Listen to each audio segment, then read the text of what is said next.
लक्ष्मण दीख उमा कृत बेशा, चकित भये ब्रह्म हृदय विशेखा। लक्ष्मण जी चकित हुए। प्रभु ने सोचा कि चलो भाई है तो इलाज तो करना पड़ेगा। तो भगवान ने पहले वो मार्ग छोड़ दिया जिस मार्ग पर वो नकली सीता चल रही थी। भगवान दूसरे मार्ग पर चले गए। सोचा ऐसे ही समझ जाए तो अच्छा है, लेकिन रोग जरा ज्यादा गहरा है ना।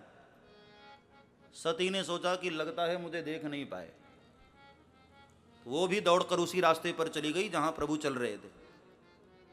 भगवान लखन की ओर देखकर मुस्कुराए, लखन अब ये तो बीमारी इधर भी आ गई। लक्ष्मण जी ने कहा प्रभु एक मौका और दीजिए, शायद मान जाए। तो भगवान किसी तीसरे रास्ते पर चलने लगे। पीछे मुड़कर देखा सती। सती ने सोचा लगता है फिर नहीं देख पाए, फिर वहीं चली गई। अब भगवान ने सोचा ऐसे नहीं मानेंगे, अब इसको इंजेक्शन लगाना ही पड़ेगा, रोग जरा ज्यादा गहरा हो गया। तब भगवान सामने आए और आते ही भगवान ने दोनों हाथ जोड़कर अपना परिचय दिया। जोरी पानी प्रभु कीन प्रणाम, जोरी पानी प्रभु कीन प्रणाम। पिता समेत लीन निज नाम, पिता समेत लीन निज नाम, पिता समेत लीन निज नाम, पिता समेत लीन निज नाम। जोरी पानी प्रभु कीन प्रणाम, जोरी पानी प्रभु कीन प्रणाम। भगवान ने अपना परिचय दिया कि देवी मैं दशरथ नंदन राम और ये मेरा छोटा भाई लक्ष्मण। पहचाना? भगवान परिचय पता है क्यों दिए? ताकि सती समझ जाए कि मैं तुम्हें पहचान रहा हूं। क्योंकि सीता को परिचय देने की क्या जरूरत थी? अपनी पत्नी को शादी के 10 साल बाद कोई परिचय थोड़ी देता है। भाई शादी के 10 साल के बाद आपका पति आए और कहे देवी मुझे पहचाना, मैं फलाने का लड़का, मेरा नाम ये, तो घरवाली कहेगी ना कि आज ज्यादा पीकर आ गया है क्या? शादी के 10 साल बाद परिचय बता रहे हो, मैं जानती नहीं हूं। फिर भी सती नहीं मानी, भगवान के इशारे को समझी नहीं। तब प्रभु ने एक काम और किया। जोरी पानी प्रभु कीन प्रणाम, जोरी पानी प्रभु कीन प्रणाम। भगवान ने दोनों हाथ जोड़कर प्रणाम कर लिया। अब तो हद हो गई ना, पत्नी को थोड़ी कोई प्रणाम करता है। यहां कोट बलवाने करते हो तो मुझे नहीं पता है भाई, बाकी पत्नी को थोड़ी कोई प्रणाम करता है। ये हमारे भारत की परंपरा तो नहीं है। हाँ, मैंने सुना है कि हरियाणा की एक नव दंपत्ति शादी के बाद गोवा गए घूमने। शादी के 3-4 महीने बीत गए थे तो पहली बार दोनों गोवा गए घूमने के लिए हरियाणा से। और वहां गोवा में चर्च बहुत है, ईसाइयों के चर्च बहुत है। तो पत्नी जो थी उसकी वो थोड़ी धार्मिक प्रवृत्ति की थी। तो एक जगह चर्च में गई और वहां जीसस की मूर्ति वो क्रॉस पर ऐसे लटकी हुई थी। तो उसकी घरवाली जरा धार्मिक थी, उसने जाकर जीसस को प्रणाम किया और चरण स्पर्श किया। तो उसका पति नाराज हो गया कि हद हो गई, शादी के 4 महीने बीत गए, आज तक तूने मेरा पांव नहीं छुआ और ये मरे हुए व्यक्ति का पांव छू रही है। तो घरवाली ने कहा तुम चाहते हो कि तुम्हारा पांव छूं तो बगल में तुम भी लटक जाओ। अरे हद हो गई, पत्नी को कोई प्रणाम नहीं करता है, पत्नी पति को प्रणाम करती है। अब यहां भगवान ने जब प्रणाम कर लिया तब तो सती को समझ जाना चाहिए नहीं समझी। तब प्रभु ने खुलकर कह दिया, देवी आप अकेली घूम रही हैं, मेरे बाप भोलेनाथ कहां गए? और जब भोलेनाथ को बाप कहा तब सती डर गई कि मुझे अब मां न कह दे, इसलिए भागी वहां से। और भागी तो भगवान सामने आकर खड़े, जहां चित वहीं तह प्रभु आसीना।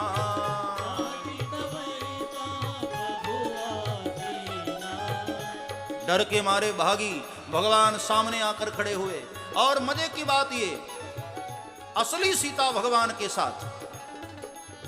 अब सोचो असली सीता को देखकर नकली की क्या हालत हुई होगी। पसीने पसीने हो गई सती, मुंह छुपा करके दाईं ओर भागी, भगवान वहां भी खड़े, बाईं ओर भागी, भगवान वहां भी खड़े।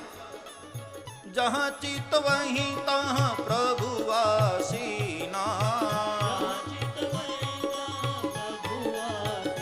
और से वहीं सिद्ध मुनीश प्रवीणा, से वहीं सिद्ध हृदय कंप तन सुधी कछु नाही।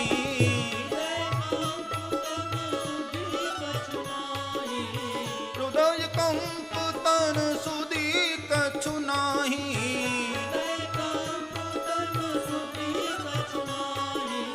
नयन मोदी बैठी मगमाही।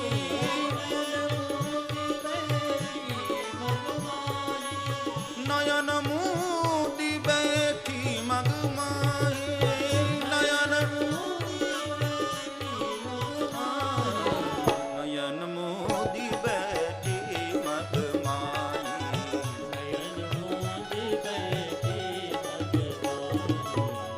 सती इतनी डर गई, इतनी घबरा गई, शरीर कांपने लगा, तन की सुधि बुद्धि न रही, एकदम कांप गई सती। तो डर के मारे सती ने आंख बंद कर लिया, बैठ गई, घबरा गई।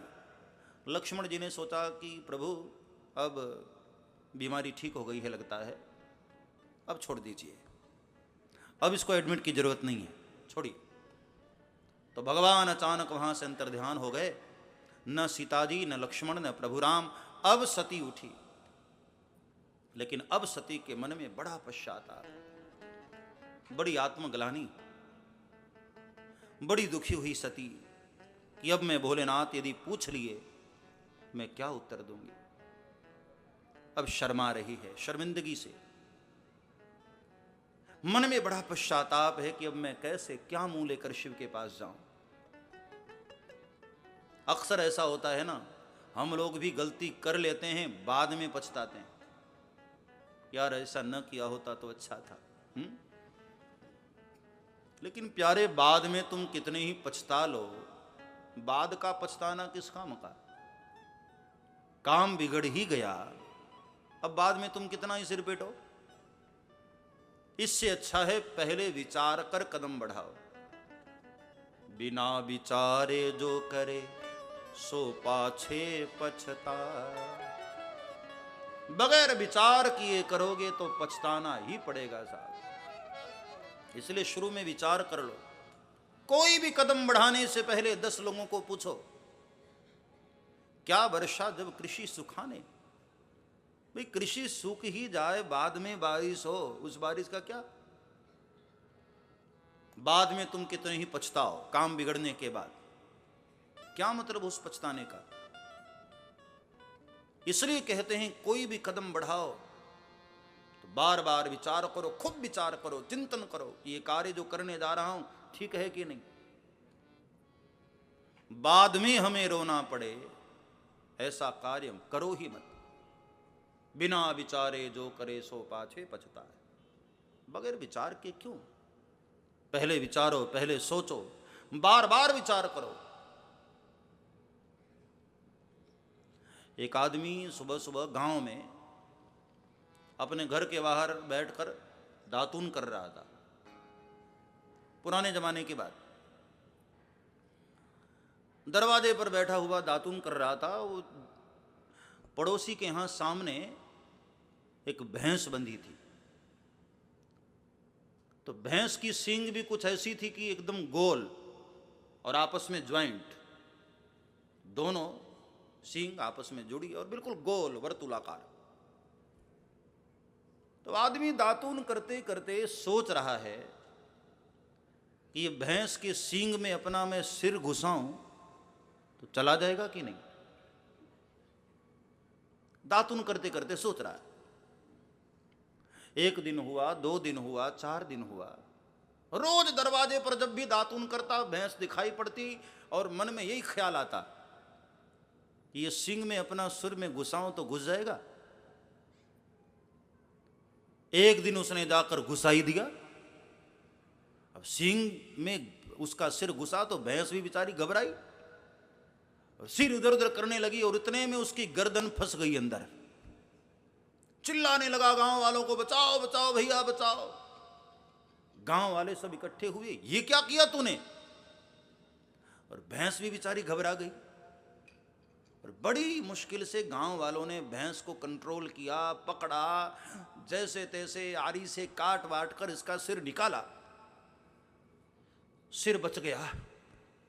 गांव के बड़े बुजुर्गों ने डांटा, मूर्ख क्या किया था तूने, अरे कम से कम सोचकर काम करना चाहिए। उसने कहा अब कितना सोचूं, 6 महीने से सोच ही तो रहा था, और कितना सोचूं। ऐसा कार्य कभी मत करो भाई जो बाद में तुम्हें पछताना पड़े। 10 लोगों से सलाह ले लो, पूछ लो। अब सती के मन में पश्चाताप है, ग्लानि है। चली हैं शिव के पास। भोलेनाथ ने दूर से देखा कि सती आ रही हैं इलाज करवाकर, तो भोलेनाथ उठ करके गए और जाकर देवी पूछा कि देवी कौन हो तुम, इलाज करवा कर आ रही हो तो अब ठीक लग रहा है। और सत्य बताना देवी, जो कार्य आज तक मैं नहीं कर पाया वो तुम करके आ रही हो। झूठ मत बोलना देवी, कैसे परीक्षा लिया। सती ने कहा परीक्षा, नहीं नहीं नहीं महाराज, मैं परीक्षा करने थोड़ी गई थी, कोई परीक्षा नहीं लिया मैंने। बार बार शिव जी ने कहा था झूठ मत बोलना, फिर भी सती ने झूठ बोला और 2 झूठ बोला। कछु न परीक्षा लीन गुसाई, कछु न परीक्षा लीन गुसाई, कछु न परीक्षा लीन गुसाई,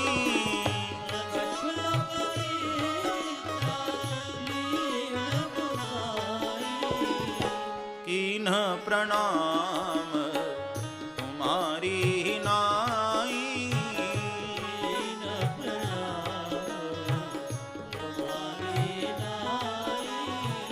कीन प्रणाम तुम्हारी नाई।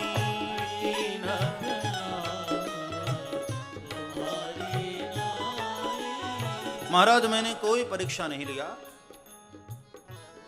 मैंने सोचा कि आप मेरे पति हैं, आपने दूर से प्रणाम किया है, मैं जरा जाकर पांव छुआऊं। प्रणाम किया था महाराज मैंने तो।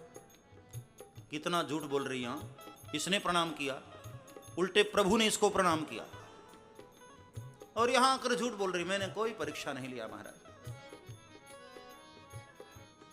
एक भूल को छुपाने के लिए कितना झूठ बोल रही हैं। ये रामायण से सीखो। हम भी जब अपनी एक गलती को छुपाने की कोशिश करते हैं तो उसके सपोर्ट में 10 झूठ बोलना पड़ता है। इससे अच्छा है भाई 10 बार झूठ बोलकर पाप करने से अच्छा है एक बार में ही स्वीकार लो ना कि हाँ भाई गलती हो गई। अपने भूल को छुपाओ मत। हमारे संत जनों से भगवान इतने प्रसन्न क्यों रहते हैं? संत लोग अपने भूल को छुपाते नहीं।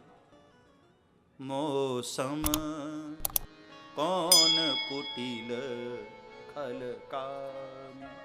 सूरदास जी, हे गोविंद, मेरे समान कौन कुटिल होगा, मेरे समान कौन खल होगा। अपने आप को दीन बनाकर प्रभु के सामने रख देते हैं कि हाँ मालिक मेरे भीतर इतने अवगुण हैं अब स्वीकार करना हो तो करो, वरना ठोकर मार दो। हमारे हरि अवगुण चित ना धरो, हमारे हरि अवगुण चित ना धरो। सब भगवान को प्रार्थना करो, हमारे हरि अवगुण चित ना धरो, हमारे हरि अवगुण चित ना धरो।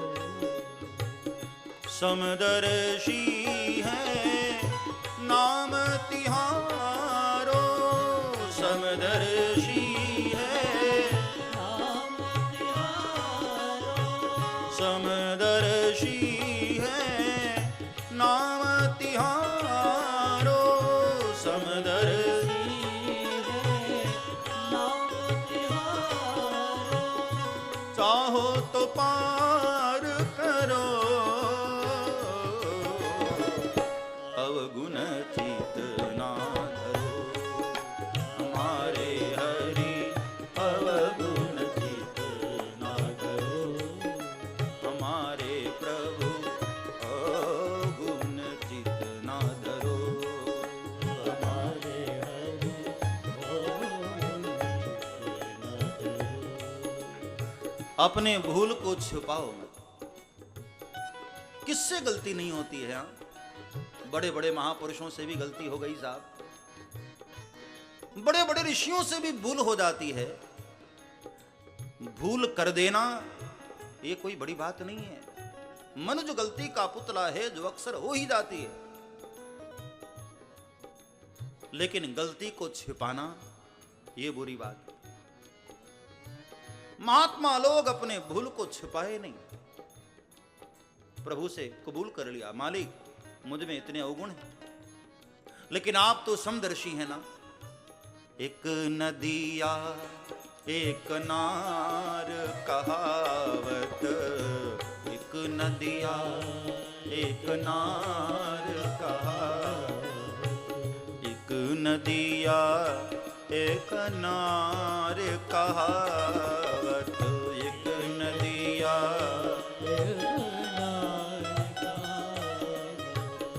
मैलो ही नीर भरो, एक नदिया एक नार कहावत, मैलो ही नीर भरो। देखो, एक नाली होती है जिसमें बड़ी गंदगी बहती है, और गंगा मैया बड़ी पवित्र होती है, लेकिन वह बहती हुई नाली जब गंगा में मिल जाती है तो फिर वो नाली नहीं रहती, वह भी गंगा ही बन जाती है। जब दो मिली एक वरन भय, जब दो एक वरन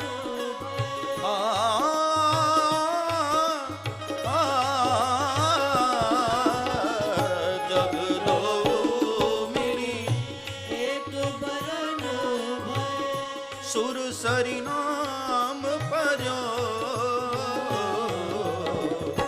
अवगुण चित ना धरो, हमारे प्रभु अवगुण चित ना धरो, हमारे हरि अवगुण चित ना धरो, हमारे हरि अवगुण चित ना धरो। जब दोनों एक वर्ण हो जाते हैं तो फिर नाली मिट जाती है, गंगा ही हो जाती है। सूरदास जी कहते हैं, मालिक मेरे अवगुणों को क्यों ध्यान देते हैं? आप तो समदर्शी, अपने भूल को छुपाओ मत, ओपन कर दो कि हां भूल हो गई। लेकिन सती ने अपने भूल को छुपाया, बार बार छुपाया। भोलेनाथ ने बार बार सचेत किया कि देवी सत्य बोलना, सती ने झूठ बोला। तब भोलेनाथ ने आंख बंद करके ध्यान किया, और सती ने जो जो किया था सारा वृत्तांत भोलेनाथ ने जान लिया। तब शंकर देखे उधरी ध्याना, तब शंकर देखे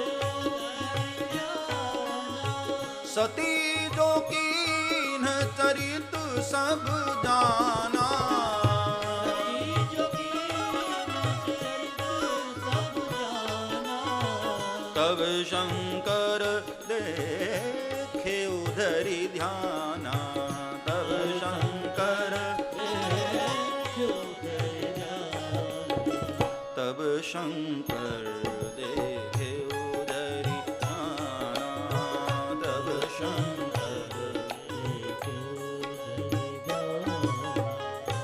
आंख बंद करके भोलेनाथ ने जब ध्यान किया, सब जान गए भोलेनाथ। लेकिन एक बात का दुख लगा, सती लीन सीता कर वेशा। क्या सती ने सीता का वेश बनाया? ये घटना देखकर भोलेनाथ के दिल पे बड़ी चोट लगी कि जिनको मैं अपनी मां कहता हूं, जो पराम्बा हैं, भगवती हैं, सीता मैया हैं, मेरी पत्नी ने उनका रूप लिया। अब मैं इसको अपनी पत्नी के रूप में कैसे स्वीकार करूं? ये तो अधर्म हो जाएगा, ये तो पाप होगा। तब भोलेनाथ ने मन ही मन संकल्प कर लिया, यही तन सती ही भेंट मोहि नाहि। अब सती के इस तन से मैं पत्नी तो स्वीकार करने वाला नहीं। मन में भोलेनाथ ने संकल्प लिया और उसी समय देवताओं ने पुष्प की बारिश करते हुए जय जयकार कर दिया। बोलिए शंकर भगवान की जय हो, चंद्रशेखर जय हो। आपके समान धर्म रक्षक कौन हो सकता है? आज भोलेनाथ ने अपनी धर्म रक्षा के लिए पत्नी का भी परित्याग कर दिया। यह है हमारे भोलेनाथ। धर्म की रक्षा के लिए त्यागना पड़े तो त्यागना सीखो। हम तो धर्म की रक्षा के लिए पाप और कर लेते हैं, लेकिन धर्म की रक्षा नहीं करते हैं। अरे धर्मो रक्षति रक्षितः। अपने धर्म की रक्षा करोगे तभी तुम्हारी रक्षा है। तुम्हारे धर्म पर यदि कोई उंगली उठाए, पकड़ लो उसकी गर्दन। अपने धर्म की रक्षा पर तत्पर रहो, खड़े रहो। किसी की मजाल है तुम्हारे धर्म पर उंगली उठाने की? अपने धर्म के लिए ऐसे कट्टर बनो। दूसरे धर्म वालों को देखो कितने कट्टर होते हैं। एक मिनट में यदि कोई उनके धर्म के खिलाफ बोल दे तो सर तन से जुदा के नारे लगाते हैं। और हम लोग, हमारे धर्म पर कोई बोल रहा हो तो हम उसके साथ बैठ करके हंसते और हैं। अपने राष्ट्र के लिए, अपने धर्म के लिए सदैव जागरूक रहो। किसी की हिम्मत नहीं होनी चाहिए हमारे धर्म पर उंगली उठाने की। देखो भोलेनाथ को, कैलाश के निवासी नमो बार बार हूं, नमो बार बार हूं। आयो शरण तिहारी भोले तार तार तू। कैलाश के निवासी, गाओ तालियां बजाते हुए। नमो बार बार आयो शरण तिहारी भोले तार तार। कैलाश के निवासी नमो बार बार हूँ, नमो बार बार हूँ। आयो शरण तिहारी शंभु तार तार तू। कैलाश के निवासी नमो बार बार आयो शरण तिहारी शंभु तार तार। आयो शरण तिहारी भोले तार तार तू। आयो शरण तिहारी भोले तार तार। तार तार तू, तार तार तू।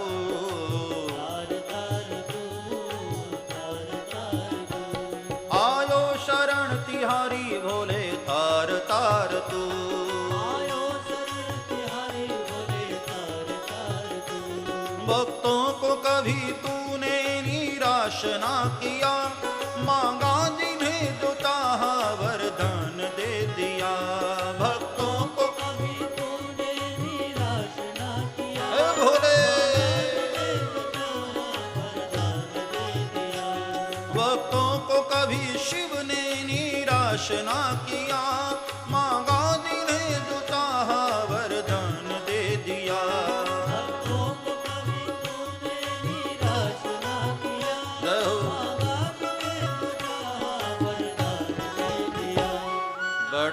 तेरा, बड़ा है तेरा, बड़ा है तेरा दायरा, बड़ा दातार तो, बड़ा दातार तो। आयो शरण तिहारी भोले तार तार तो, दायरा बड़ा दातार तो, बड़ा दातार तू, आयो शरण तिहारी भोले तार तार तू। हाँ कैलाश के निवासी नमो बार बार हूँ, नमो बार बार हूँ।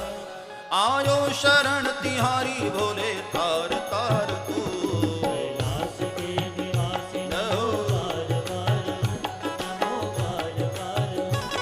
आयो शरण तिहारी भोले तार तार तू, आयो शरण तिहारी शंभु तार तार तू। आयो शरण तिहारी भोले तार तार तू।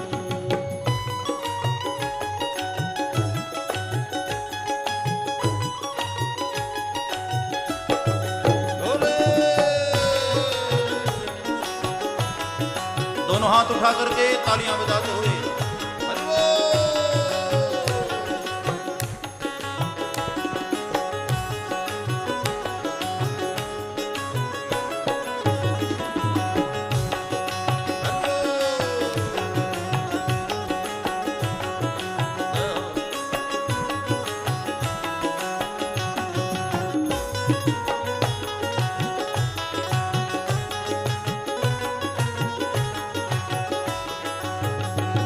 बखान क्या करूं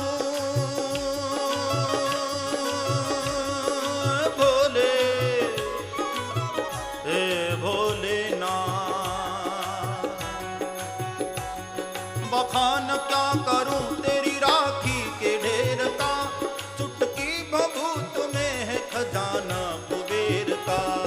बखान क्या करो तेरी राखी के ढेर का, चुटकी भभूत में खजाना कुबेर का। बखान क्या करूं तेरी राखी के ढेर का, चुटकी बभूत में है खजाना कुबेर का। बखान क्या करूं तेरी राखी के ढेर का, चुटकी भभूत में खजाना कुबेर का। हे गंग द्वार मुक्ति द्वार, हे गंग द्वार मुक्ति द्वार, ओंकार तो बाबा ओंकार तो। आयो शरण तिहारी भोले तार तार तू, नमो बार बार, बार बार। आयो शरण तिहारी भोले तार तार। हाँ कैलाश के निवासी नमो बार बार हूँ, नमो बार बार हूँ। आयो शरण तिहारी शंभु तार तार तू, कैलाश के निवासी नमो बार बार, नमो बार बार। आयो शरण तिहारी भोले तार तार। भोले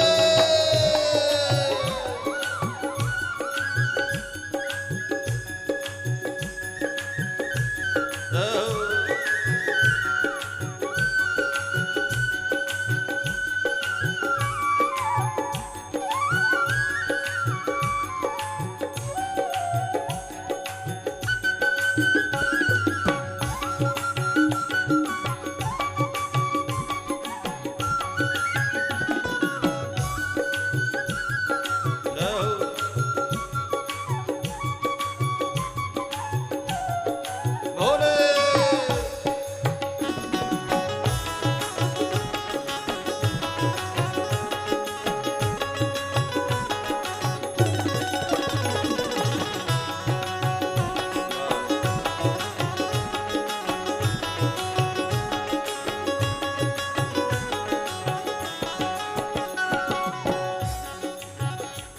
क्या क्या नहीं दिया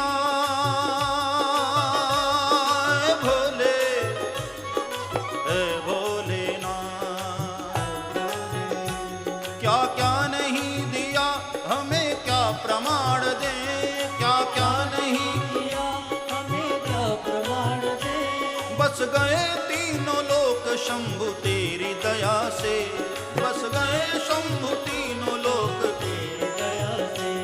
जहर पिया जीवन दिया, जहर पिया जीवन दिया। इतना उदार तो, इतना दातार तो, आयो शरण तिहारी भोले तार तार तू। दिया जीवन दिया, इतना दातार तू, इतना दातार तू, आयो शरण तिहारी भोले तार तार तू। हाँ कैलाश के निवासी नमो बार बार हूँ, नमो बार बार हूँ, आयो शरण तिहारी शंभु तार तार तू। कैलाश के निवासी नमो बार बार तू, बार बार हूँ, आयो शरण तिहारी भोले तार तार तू।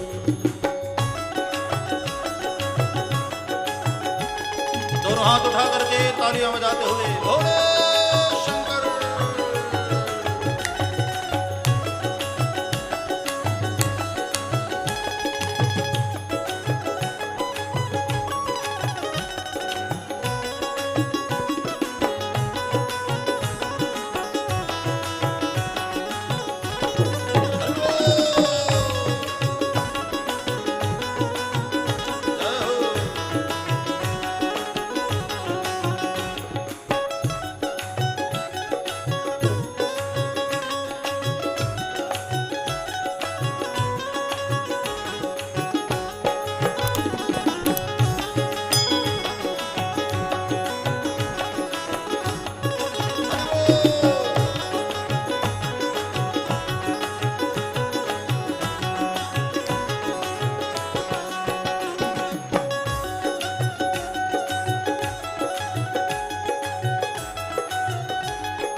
कैलाश के निवासी नमो बार बार हूँ, नमो बार बार हूँ, आयो शरण तिहारी भोले तार तार तू। कैलाश के निवासी नमो बार बार हूँ, नमो बार बार तू, आयो शरण तिहारी भोले तार तार तू। आयो शरण तिहारी भोले तार तार तू। शरण तिहारी भोले तार तार तू, आयो शरण तिहारी भोले तार तार तू। आयो शरण तिहारी भोले भोले आयो शरण तिहारी भोले तार तार तू। आयो शरण तिहारी भोले तार तार तू। नमः पार्वती पतये हर हर महादेव। धर्म की रक्षा के लिए भोलेनाथ ने आज अपनी पत्नी का भी परित्याग किया। सती को पता तो नहीं लगा, लेकिन सती समझ गई कि मन में भोलेनाथ ने कोई संकल्प लिया है। तो सती ने भोलेनाथ को पूछा कि बाबा आपने कोई संकल्प लिया क्या? ये देवता लोग कह रहे थे ना कि आपने बड़ा अच्छा संकल्प लिया। भोलेनाथ ने सोचा यदि मैं इसको बता दूं तो अभी से दुखी हो जाएगी, और किसी को दुखी करके क्या मिलेगा, इसलिए भोलेनाथ ने सती को बताया नहीं। यहां एक बात हमको समझनी चाहिए कि जिस बात से किसी का दिल दुखे ऐसी बात करो ही मत। सत्य भी बोलना हो ना, तो मैंने कल भी कहा कड़वा सत्य नहीं, प्रिय सत्य हो, मीठा सत्य हो। कहि सत्य प्रिय वचन विचारी, विचार कर बोलो कभी भी। ऐसे शब्द कभी मत बोलो जो सामने वाले के दिल पर चोट करे। सत्य बोलो लेकिन प्रिय सत्य हो, कड़वा सत्य नहीं। इसलिए भोलेनाथ ने सती को बताया नहीं। वहां से उठे और भोलेनाथ चल दिए कैलाश की ओर। लेकिन कैलाश की ओर जाते हुए भी भोलेनाथ ने सोचा कि इसको मार्ग में कुछ बात करने का मौका ही न दो, वरना फिर मेरे से पूछेगी कि महाराज बताइए ना वहां क्या संकल्प लिया आपने। इसलिए भोलेनाथ ने मार्ग में सती को बोलने का अवसर ही न दिया। बरनत पंथ विविध इतिहासा, विश्वनाथ पहुँचे कैलाशा। बरनत पंथ विविध इतिहासा, विश्वनाथ पहुँचे कैलाश बरनत पंथ।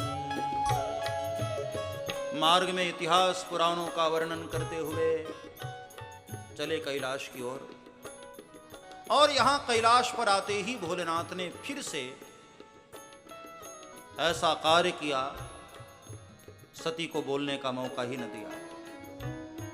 शंकर सहज स्वरूप समारा, शंकर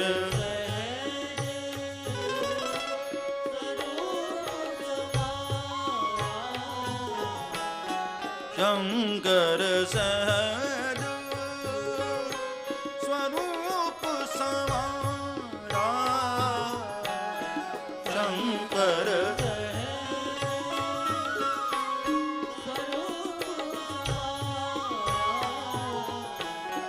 लागी समाधि अखंड अपारा,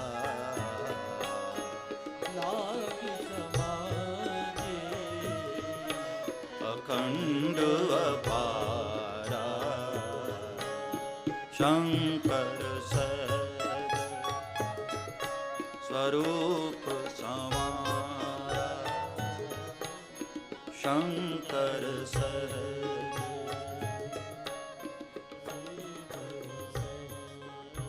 एक दिन भोलेनाथ पद्मासन से बैठे, ध्यान किया श्री हरि का और समाधिस्थ हो गए भोलेनाथ।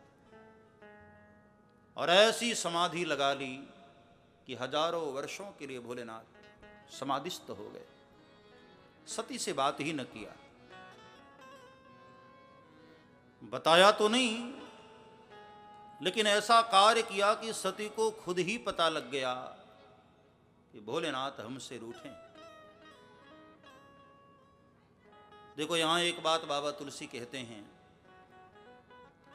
दाम्पत्य जीवन में लड़ाइयां कब शुरू होती हैं? जब हम एक दूसरे से कपट करने लगते हैं, एक दूसरे से झूठ बोलने लगते हैं।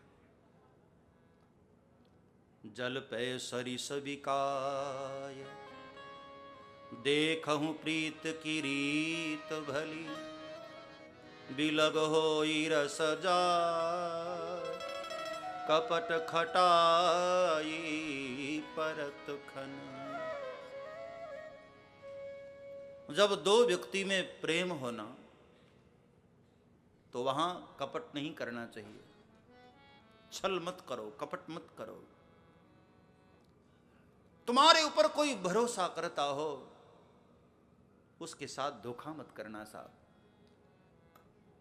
दूध और पानी का कितना गहरा प्रेम होता है। पानी को दूध में मिला दो, पता ही नहीं लगता कितना पानी ऐसे मिल जाता है, पानी भी दूध ही हो जाता है। लेकिन उसमें कोई खटाई डाल दे तो, नींबू डाल दे, फट जाता है। दूध अलग और पानी अलग। ऐसा ही होता है पति पत्नी का रिश्ता। दूध पानी को अपनी कीमत देता है, अपना रंग देता है, अपनी खुशबू देता है, और अपनी ही कीमत में पानी को भी बिकवा देता है। कितना प्यार करता है पानी को। लेकिन बीच में कपट की खटाई आते ही दूध और पानी अलग अलग हो जाते हैं। रही मन धागा प्रेम के मत तोड़ो चटकाए, क्योंकि टूटे से फिर ना जुड़े, जुड़े गांठ परी जाए। प्रेम के धागा को कभी तोड़ो मत साहब। राम कथा सुनते हो तो इतनी प्रार्थना है, कोई तुम पर भरोसा करे उसके साथ धोखा मत करना। प्रेम के धागा को यदि तोड़ दिया ना, फिर वो दोबारा जुड़ता नहीं, और कदाचित जुड़ भी जाए तो उस धागे में गांठ बनी रह जाती है। शिव ने सती का अपमान नहीं किया, सती को दूर नहीं किया। आज सती खुद अपनी गलतियों से शिव से दूर हो गई। सती ने ऐसा कार्य किया, खुद ब खुद भोलेनाथ से सती दूर हो गई। और भोलेनाथ की समाधि तो ऐसी नहीं कि 1-2 घंटे में टूट जाए, 1-2 दिनों में टूट जाए। समाधि लगी तो फिर हजारों वर्षों के लिए लगी। आज भोलेनाथ ने जब समाधि लगाई, 87,000 वर्ष तक भोलेनाथ समाधिस्थ रहे। 87,000 वर्ष। और इस बीच सती रोती रहीं, भगवान को प्रार्थना करती रहीं, बड़ी दुखी हुई सती। रोज कैलाश के शिखर पर सती रोती रहती है, भोलेनाथ को मनाती रहती है, मन ही मन अपनी गलतियों पर पश्चाताप करती है। और एक दिन भोलेनाथ से और भगवान से भी प्रार्थना करने लगी सती कि हे प्रभु, या तो हमारे भोलेनाथ हमको स्वीकार कर लें, और यदि ऐसा नहीं है तो महाराज इससे तो अच्छा है मेरी मौत हो जाए, मैं जीकर क्या करूंगी। शिव ही मुझसे दूर दूर रहें तो मेरे जीवन का क्या अर्थ है। ऐसी कृपा करो प्रभु, मेरी मृत्यु हो जाए। बहुत रोई सती। 87,000 वर्ष बीते, भोलेनाथ की समाधि छूटी। और समाधि से उठते ही भोलेनाथ ने भगवान राम का नाम लिया, श्री राम जय जय राम। बीते संवत सहस 87, तदी समाधि शंभु अविनाशी। राम राम शिव सुमिरन लागे। सती समझ गई, लगता है बाबा जग गए, और दौड़कर सती प्रणाम करने आई, और प्रणाम करके बाईं तरफ बैठने लगी। शिव जी ने मृगचर्म सामने बिछा दिया। देवी यहां बैठो। अब बाईं तरफ नहीं। 87,000 वर्ष के बाद भी भोलेनाथ को याद है कि मैंने सती का त्याग कर दिया है। सामने बैठने को कहा और सती के दिल पर मानो वज्र गिर गया। आंख में अश्रुधार बह पड़ी। फूट फूट कर सती रोने लगी। मैंने गलती किया है प्रभु, लेकिन मेरे गलती की इतनी बड़ी भी सजा तो न दीजिए। आज तक जब भी सती आई ना, जब भी शिव के पास आती थी, तो या तो भोलेनाथ सती को अपनी गोद में ही बिठा लेते थे, और या तो बाईं तरफ, या तो अंक में या वामांग में। यस्यांके च विभाति बहुधर सुता देवापगा मस्तके भाले बाल विधुर गले चगरलम यस्योरसी व्यालरा। या तो अंक में या वामांग में। आज पहली बार सामने बैठने को कहा, और सामने आसन मां का भी होता है। ये जानकर सती के दिल पर तो और गहरी चोट लगी। फूट फूट कर रोने लगी। आखिर भोलेनाथ हैं, करुणा के अवतार हैं। कर्पूर गौरम करुणावतारम, करुणा के अवतार हैं हमारे भोलेनाथ। किसी को रोते कैसे देख सकते हैं। सती की आंख में जब आंसू की धार बही, तब भोलेनाथ ने एक उपाय किया कि सती खुश हो जाए, सती को अच्छा लगे। लगे कहन हरि कथा रसाला, दक्ष प्रजेश भये तेहि काला। लगे कहन हरि कथा रसाला।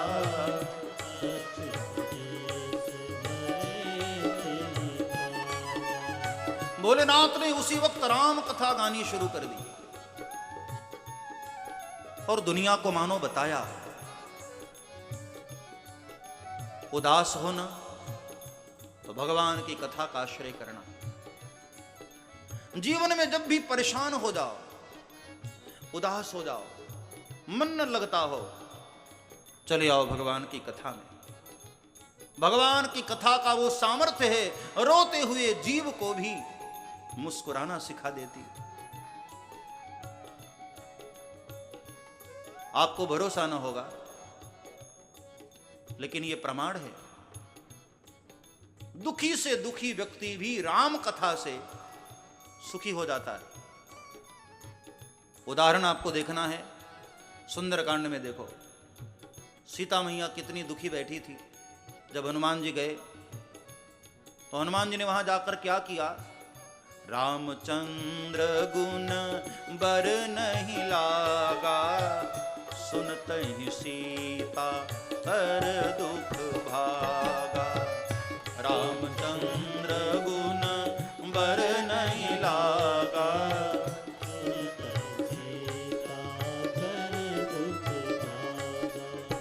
रामचंद्र गुण बर नहीं लागा,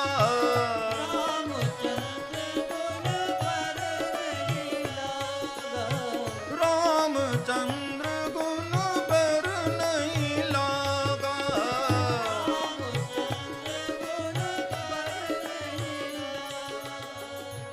राम नाम का गुणगान करने लगे, राम कथा गाने लगे। मानस ये कहती है, बुरे वक्त में, दुख की घड़ी में केवल और केवल एक ही सहारा रह जाता है, भगवान का। भगवान के चरणों का आश्रय करो, भगवान की कथा का आश्रय करो। मैं कथा गाता हूं इसलिए तारीफ नहीं कर रहा हूं, ये प्रमाण है। जब जब भी जीवन में उदासीनता आए, मन परेशान हो, तब हरिनाम का आश्रय करना, इन शास्त्रों का आश्रय करना, ये हमारे देश के खजाने हैं। पढ़ो रामायण, पढ़ो भगवत गीता, पढ़ो श्रीमद् भागवत, मन को कितनी शांति मिलती है। हम लोग जब से शास्त्रों से दूर होने लगे ना, तब से बहुत सारी प्रॉब्लम हम लोगों के बीच में आने लगी।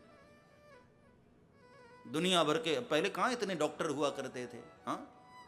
अब इतने डॉक्टर, इतनी दवाइयाँ, फिर भी आदमी 70 वर्ष में ही मरा जा रहा है।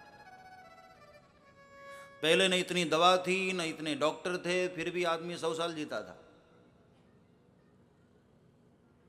कारण क्या है कि हम लोग अपने शास्त्रों से दूर होने लगे, अपने परंपराओं को हम छोड़ने लगे, अपनी देशी चीजों से हम दूर होने लगे, विदेशियों के चक्कर में। अपने ग्रंथों को आदर दो मेरे भाई बहन। जब भी मन उदास हो, रामायण लेकर बैठ जाओ, अनुभव करना थोड़ी देर में कितना मन शांत होता है। जब शोक मोह से गिर जाए,